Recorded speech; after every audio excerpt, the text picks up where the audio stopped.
Hello everyone, welcome back to my channel Tinker by Applic, and today we are going to see exceptions to Mendel's law of inheritance part 2, and which we are going to cover pleiotropy and polygenic inheritance. इसके previous video में we have already seen incomplete dominance, codominance and multiple alleles, जिसकी video आप check कर सकते हैं और इसका link description में दिया गया है. So let's get started. Pleiotropy is the phenomenon in which a single gene controls or influences more than one phenotypic trait. एक अकेला जीन जो है वो एक से ज्यादा इफेक्ट दिखाएगा, मेनी इफेक्ट्स. ठीक है, तो ये हो गया पहला पॉइंट, जिसमें प्लियो का मतलब होता है मेनी, ट्रॉपी का मतलब होता है effect. One gene has multiple effects on an organism. इसका की कैरेक्टरिस्टिक पे थोड़ा ध्यान दे तो देखते. One gene controls multiple traits, जैसे कि एक सिंगल जीन जो है वो several body functions पे काम करेगा. Traits may appear unrelated.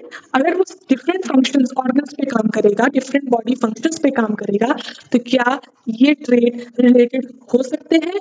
जरूरी नहीं है कि ये trait related होंगे.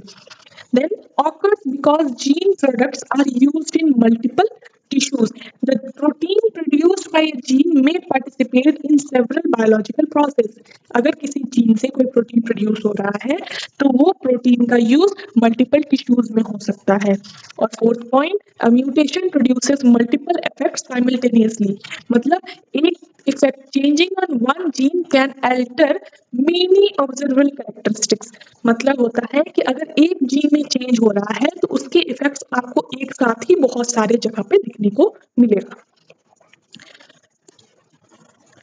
Now the question occurs, why does pleiotropy occur? क्यों होता है?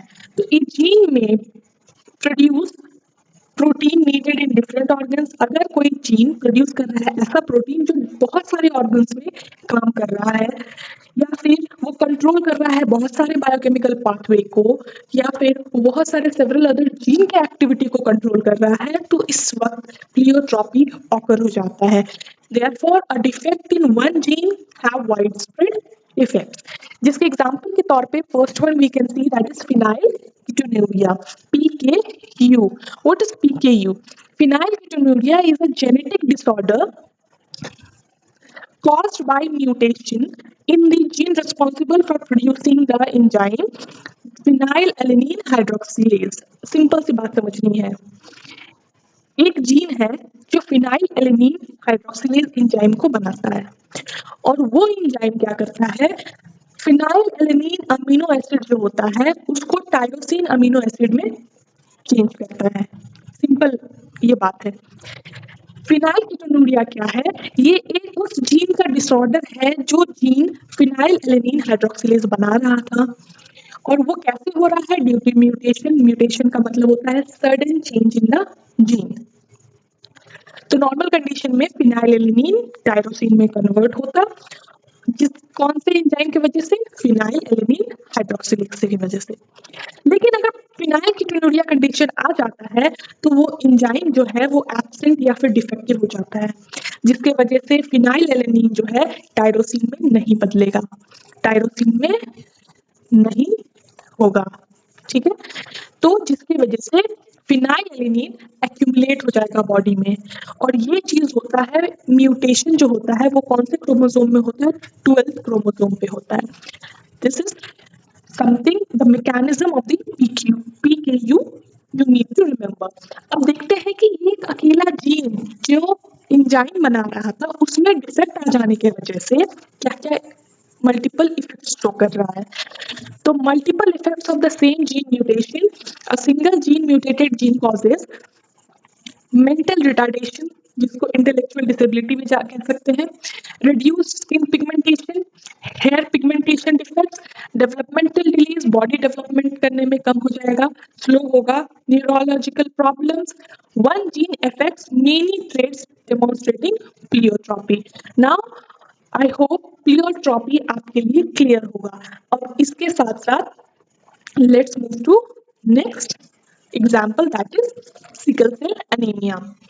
Sickle cell anemia disease results from a mutation in the beta hemoglobin gene from GAG.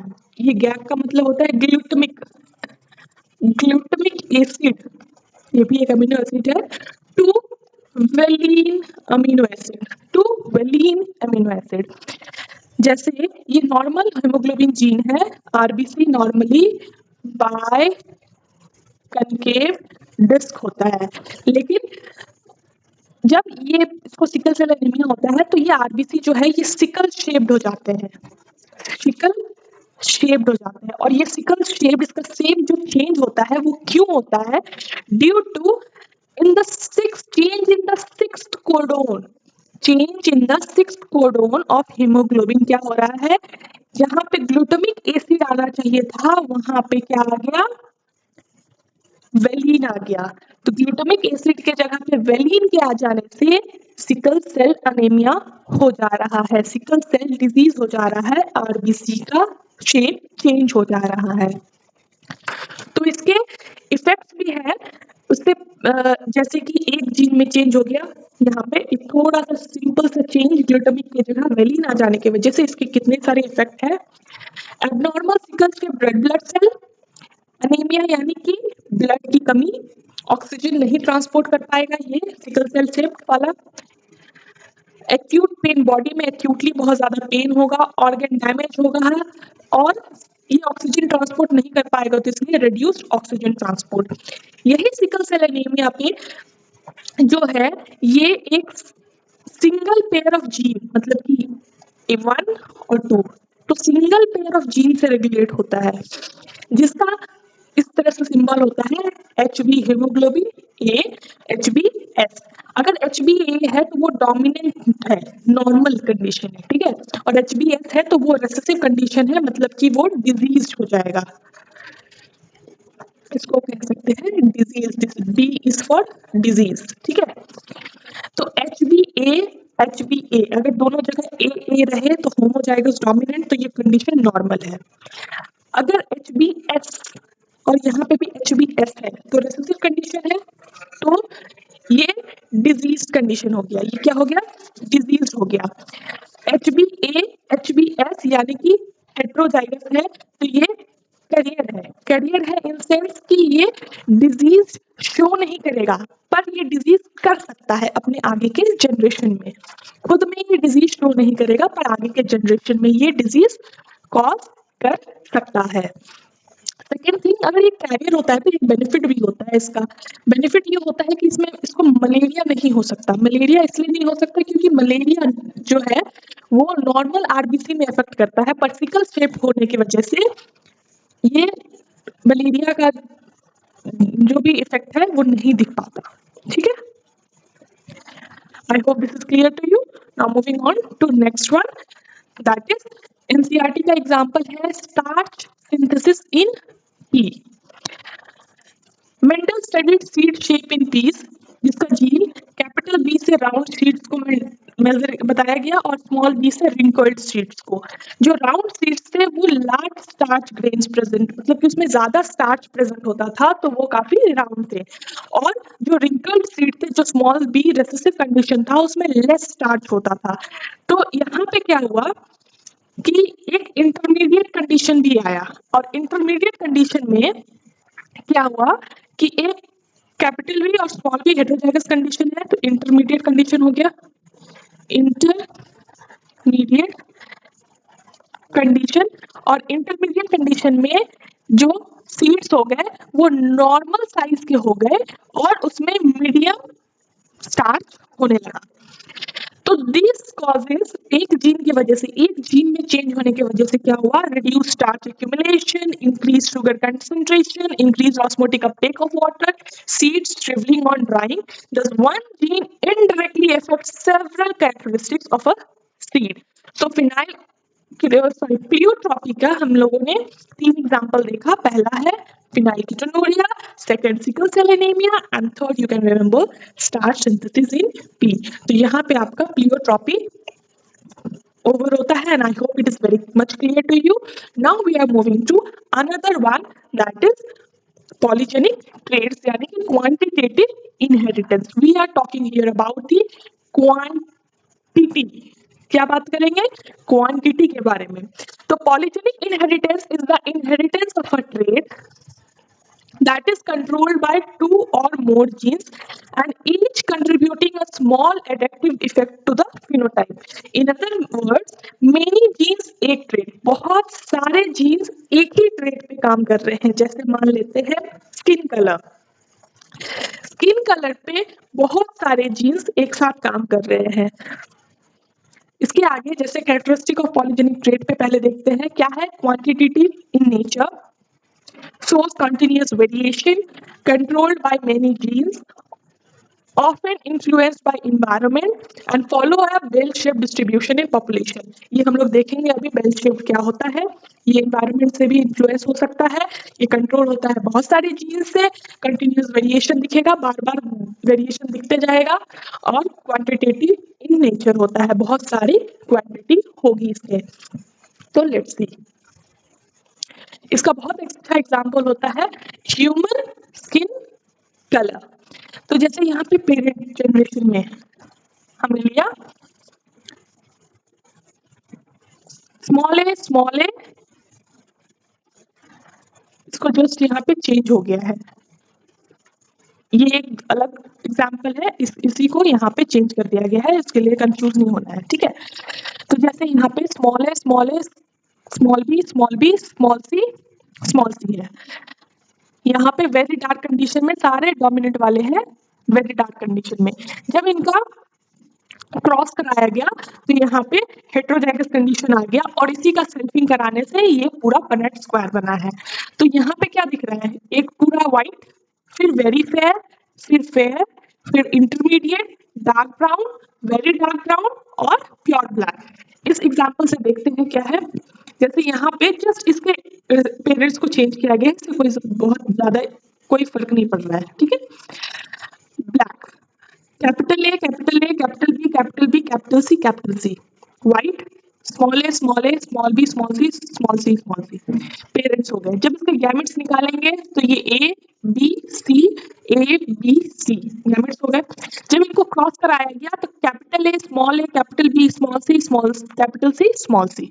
तो ये इंटरमीडिएट हो गया, तो हेट्रोजाइगस हो गया तो इसी को F1 जनरेशन को सेल्फिंग कराया गया। सेल्फिंग कराने के बाद क्या आया कंडीशन, ये वाला आपको याद रखना है, this is the phenotypic ratio, ठीक है। तो ये रेशियो याद रखना 1:6:15:20:15:6:1। ये याद रखना है कि 1 ब्लैक, एक ब्लैक आया, 6 डार्क आए which is 15 Fairlie dark, 20 intermediate, 15 Fairlie light, 6 light और 1 जो है वेरी लाइट। इसी का अदर नेम्स आप, ये F2 जनरेशन का है। इसी का एक और एग्जांपल जो NCERT से है बिल्कुल, वो आप देख सकते हैं। जैसे कि ये, हाँ ये है बेल शेप्ड।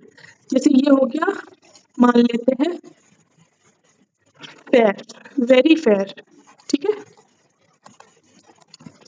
और इसको बोलते हैं वेरी डार्क यानी कि ब्लैक, और ये हो गया ब्राइट, ठीक है। तो 0 1 2 3 4 5 6 ये बेल शेप्ड है। इसमें कुछ होंगे, इसमें कुछ होंगे, इसमें कुछ होंगे, इसमें कुछ होंगे, इसमें। जैसे कि आप यहाँ पे कर सकते हैं प्योर ब्लैक में 1 1 6 15 20 15 6। हमें क्या याद रखना है कि ये बेल शेप का होता है। दूसरा क्या याद रखना है, जितने ज्यादा डोमिनेंट जीन्स दिखेंगे 1 2 3 4 5 6 dominant gene pure black that is Negro. अगर 5 डोमिनेंट जीन है, ठीक है, टोटल 6 जीन्स है ना, ये हो गया एक, इसमें कितने दिख रहे हैं 1 2 3। अगर 3 डोमिनेंट दिख रहा है तो 3 डोमिनेंट में क्या हो जाएगा 20 इंटरमीडिएट, मतलब ये 20 नंबर है जो हमने पनेट स्क्वायर यहाँ पे देखा, ये 64 ब्लॉक्स है इसमें 100 स्क्वायर, इसमें से 20 जो है वो इंटरमीडिएट है। सेम लाइक इसको इंटरमीडिएट को मुलेटो बोलते हैं। अब अगर यहाँ पे 5 डोमिनेंट जीन्स है, मान लेते हैं कैपिटल बी, हाँ 1 2 3 4 5 है डोमिनेंट जीन्स, 5 डोमिनेंट जीन्स हो जाएंगे तो वेरी डार्क ब्राउन। अगर 4 डोमिनेंट जीन्स होंगे तो डार्क ब्राउन, अगर 3 होंगे तो इंटरमीडिएट, अगर 2 डोमिनेंट जीन्स हुए जैसे ये हो गया और ये हो गया, 2 डोमिनेंट जीन्स हुए तो फेयर हुआ, अगर एक ही डोमिनेंट जीन हुआ तो वेरी फेयर। लेकिन अगर प्योर व्हाइट अल्बिनो बनाना है, मतलब प्योर व्हाइट बनाना है, तो ऐसे कंडीशन होना चाहिए, ठीक है। तो ये रिसेसिव कंडीशन यहाँ पे इसके अकॉर्डिंग है। तो आपको ये ध्यान रखना है कि ये बेल शेप्ड है और ये वाला रिसेसिव कंडीशन को देख सकते हैं। तो this was it with the human skin colour. This was the ratio you need to remember, 1:6:15:20:15:15 15:6:1। जितने डोमिनेंट जीन्स हैं ये आप लर्न कर सकते हैं, and this is very very important. Clear?